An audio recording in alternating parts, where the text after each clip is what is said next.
విశ్వాసపు బాటసారి విమర్శ చేసుకో నీ బ్రతుకును ఒక్కసారి సరి చేసుకో నీ క్రియలను వాక్యపు వెలుగులో గురియొద్దకే పరిగిడుమా నిజ నిరీక్షణలో వస్తున్నది ప్రభు యేసుని రాకడ కావాలి నీ విశ్వాసానికి నిలకడ కావాలి నీ విశ్వాసానికి నిలకడ.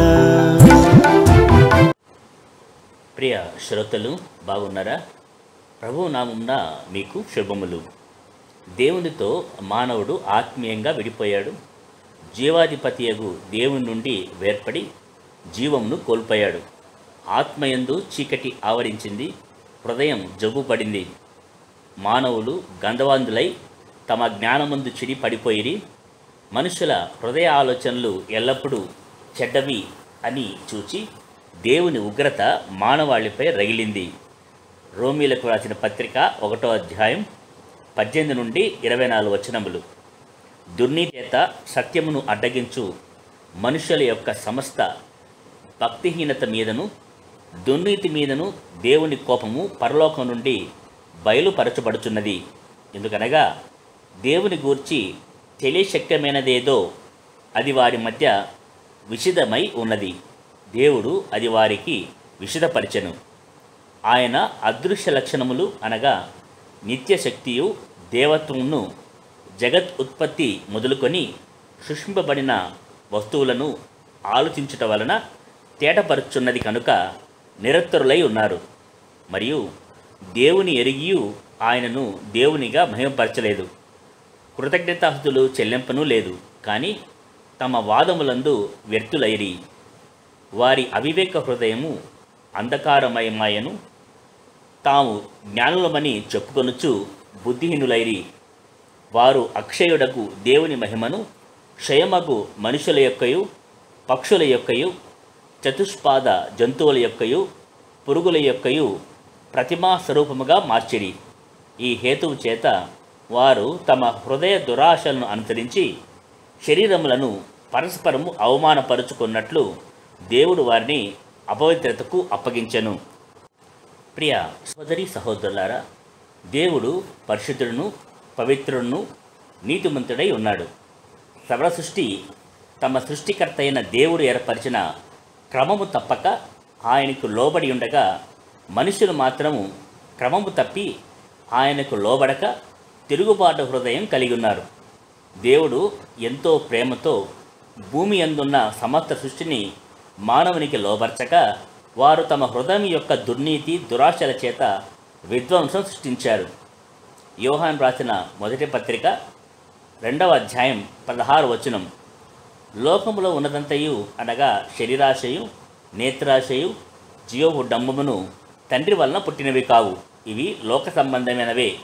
ప్రియులారా, మనుషులు తమ జ్ఞానమును బట్టి గర్వించి వ్యర్థమైన వాదములు తర్కములు బట్టి మతములుగాను జాతులుగాను గుంపులై విడిపోయి వారి వారి గుంపులకు ఆచార సంప్రదాయములను ఏర్పరచుకున్నారు. వాటిని దైవోక్తులుగా ప్రచారం చేసుకొని నిజమైన దేవుని ఆజ్ఞలను బుద్ధిపూర్వకంగా మరిచారు. పాపము మనుషుల హృదయంలో చేరింది. యోహాను రాసిన మొదటి పత్రిక 3వ అధ్యాయం 4వ వచనం.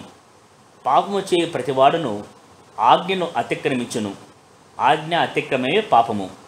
అవును, ప్రతి మానవుడు మార్గం తప్పి దేవుని నీతిని నెరవేర్చలేకపోయిరి. రోమిలకు రాసిన పత్రిక 6వ అధ్యాయం 23వ వచనం. ఏలయనగా పాపం వల్ల వచ్చు జీతము మరణము, అయితే దేవుని కృపావరము మన ప్రభువైన యేసుక్రీస్తు నందు నిత్య జీవము. ప్రియ శ్రోతలు వింటున్నారా? మనుషుడు విఫలమయ్యాడు, కానీ సర్వోన్నతుడు సర్వశక్తిమంతుడైన దేవుడు తను నిశ్చయించిన కార్యములలో విఫలం కాడు. కొరింథీయులకు రాసిన మొదటి పత్రిక 1వ అధ్యాయం 21వ వచనం. దేవుని జ్ఞానానుసారంగా లోకము తన జ్ఞానము చేత దేవునిని ఎరుగుక ఉండినందున సువార్త ప్రకటన అను వెరితనము చేత నమ్మువారిని రక్షించుట దేవుని దయాపూర్వక సంకల్పమాయను. ప్రియులారా, ఏమిటి సువార్త ప్రకటన? మత్తయి సువార్త 4వ అధ్యాయం 5వ వచనం. చీకటిలో కూర్చుండి ఉన్న ప్రజలను గొప్ప వెలుగు చూచిరి, మరణ ప్రదేశంలోను మరణ ఛాయలోను కూర్చున్న వారికి వెలుగు ఉదయించెను. లూకా సువార్త 1వ అధ్యాయం 79వ వచనం. మన పాదములను సమాధాన మార్గంలోనికి నడిపించినట్లు చీకటిలోను మరణ ఛాయలోను కూర్చుండు వారికి వెలుగిచ్చుటకై ఆహా మహావాత్సల్యమును బట్టి పైనుండి ఆయన అరుణోదయ దర్శనము అనుగ్రహించెను. శ్రోతలు, పరలోకం నుండి దిగివచ్చు ఈయన ఎవరు? చీకటిలోనున్న వారిని, మరణఛాయలోనున్న వారికి ఈయన వెలుగును జీవమును ఇస్తాడు. యోహాను సువార్త 3వ అధ్యాయం 16వ వచనం. దేవుడు లోకమును ఎంతో ప్రేమించెను కాగా ఆయన తన అద్వితీయ కుమారునిగా పుట్టిన వాని యందు విశ్వాసముంచు ప్రతివాడును నశింపక నిత్యజీవం పొందినట్లు ఆయనను అనుగ్రహించెను. యెషయా గ్రంథం 9వ అధ్యాయం 6వ వచనం. ఏలయనగా మనకు శిశువు పుట్టెను, మనకు కుమారుడు అనుగ్రహించబడెను, ఆయన భుజం మీద రాజ్యభారముండును, ఆశ్చర్యకరుడు, ఆలోచనాకర్త, బలవంతుడైన దేవుడు, నిత్యుడగు తండ్రి, సమాధానకర్తయగు అధిపతి అని అతనికి పేరు పెట్టబడును. ప్రియ శ్రోతలు, కన్యక గర్భము ధరించి కుమారుణ్ణి కనింది. ఆయన పరిశుద్ధాత్మ వల్ల వచ్చెను కనుక పరిశుద్ధుడై ఉన్నాడు. ఆయనకు యేసు అను పేరు పెట్టబడెను. యేసు అనగా రక్షకుడు అని అర్థం. యోహాను సువార్త 1వ అధ్యాయం 14వ వచనం. ఆ వాక్యము శరీరధారై కృపాసత్య సంపూర్ణుడుగా మన మధ్య నివసించెను. తండ్రి వలన కలిగిన అద్వితీయ కుమారుని మహిమ వలె మనము ఆయన మహిమను కనుగొంటిమి. ప్రియులారా, యేసుక్రీస్తు తండ్రి చిత్తమును నెరవేర్చుటకు ఈ లోకమునకు వచ్చాడు. మరి దేవుని ప్రణాళిక ఏంటో చూద్దాం. ఎఫ్సీయులకు వ్రాసిన పత్రిక 1వ అధ్యాయం 4 నుండి 10 వచనములు.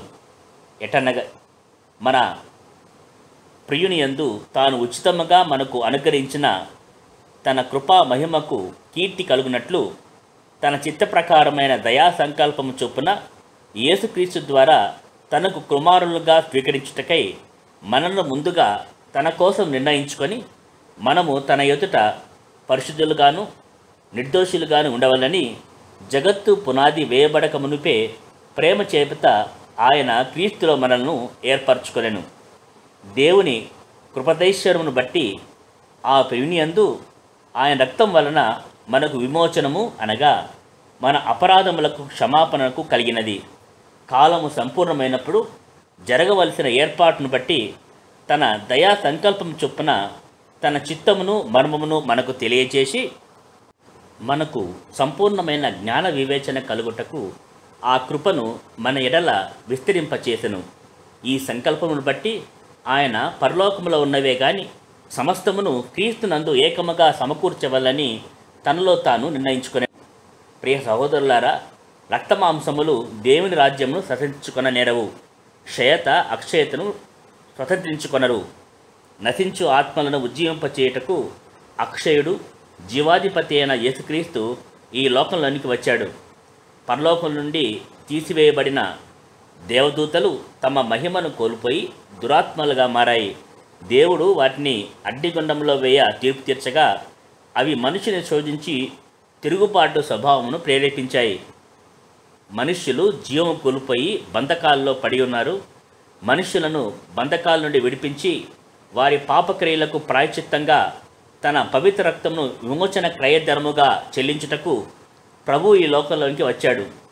అందుకు యెషయా క్రీస్తుని గూర్చి ప్రవచించి 61వ అధ్యాయము 1-2 వచనంలో అంటున్నాడు, ప్రభువుకు యెహోవా ఆత్మ నా మీదకు వచ్చి ఉన్నది, దీనులకు సువార్తమానం ప్రకటించుటకును యెహోవా నన్ను అభిషేకించెను, నలిగిన హృదయం గల వారిని దృఢపరచుటకును, చెరలోనున్న వారికి విడుదలను బంధింపబడిన వారి విముక్తిని ప్రకటించుటకును, యెహోవా హితవచనమును మన దేవుని ప్రతిదండన దినమును ప్రకటించుటకును, దుఃఖాక్రాంతులందరినీ ఓదార్చుటకును, సియోనులో దిక్కించు వారికి ఉల్లాస వస్త్రములు ధరింపచేయుటకును, బూడిదకు ప్రతిగా పూదండను దుఃఖమునకు ప్రతిగా ఆనంద తైలమును, భారభరితమైన ఆత్మకు ప్రతిగా శుద్ధి వస్త్రమును వారికి ఇచ్చుటకును ఆయనను పంపియున్నాడు.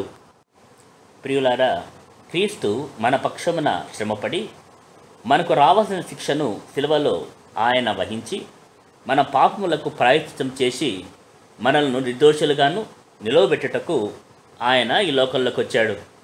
కొలొస్సీయులకు రాసిన పత్రిక 1వ అధ్యాయం 17-20 వచనములు. ఆయన అన్నిటికంటే ముందుగా ఉన్నవాడు. ఆయనే సమస్తమునకు ఆధారభూతుడు. సంఘము అను శరీరమునకు ఆయనే శిరస్సు.